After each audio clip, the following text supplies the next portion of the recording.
السلام علیکم دوستو کیسے حال چال ہے؟ میں آپ کا دوست واصف راز واسا۔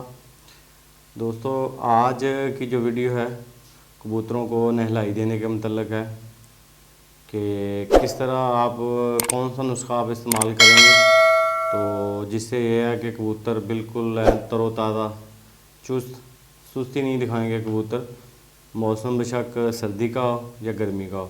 سردی کے موسم میں آپ نے اکثر دیکھا ہوتا ہے کہ کبوتر جو ہے بالکل گچھی مار کے بیٹھ جاتے ہیں گردن اندر کر کے سردی کی وجہ سے۔ تو دوستو ایک جو نسخہ ہے یہ آپ سردی میں بھی استعمال کر سکتے ہیں، گرمی میں بھی استعمال کر سکتے ہیں۔ تو نسخہ میں آپ کے ساتھ شیئر کر رہا ہوں۔ بیری کے پتے آپ نے لینے ہیں 1 مٹھی، اور نیم کے پتے لینے ہیں آپ نے آدھی مٹھی، اور جعفر لینا ہے آپ نے 1 دانہ، اور اس کے بعد آپ نے لینا ہے جی تھرپلا آدھی چٹاک۔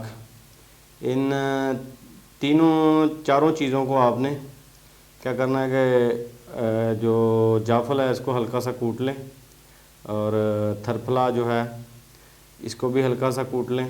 کوٹنے کے بعد آپ نے جو ہے اسے تقریباً 4 کلو پانی میں آپ نے ابال کرنا ہے، اچھی طرح اسے ابال ہونے دینا ہے۔ جب پانی رہ جائے 1.5 پونے 2 کلو تو آپ نے اسے نیچے اتار کے ٹھنڈا کر لینا ہے۔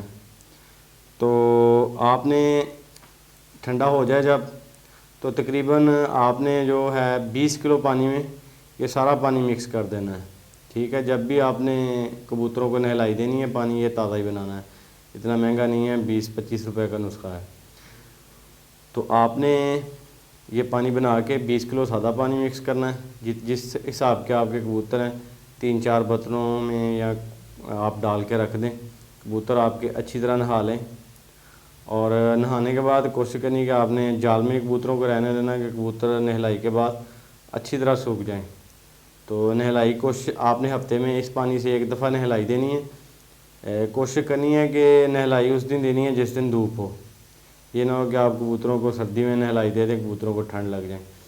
تو اس پانی سے نہلائی دینے سے یہ ہوگا کہ کبوتر آپ کے سست نہیں ہوں گے، بالکل تر و تازہ اور چست ہو جائیں گے کبوتر، ٹھیک ہے دوستو۔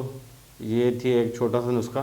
نئے آنے والے دوستوں سے گزارش ہے کہ چینل کو سبسکرائب کر لیں اور جو ساتھ بیل کا آئیکن ہے اس کو پریس کر لیں۔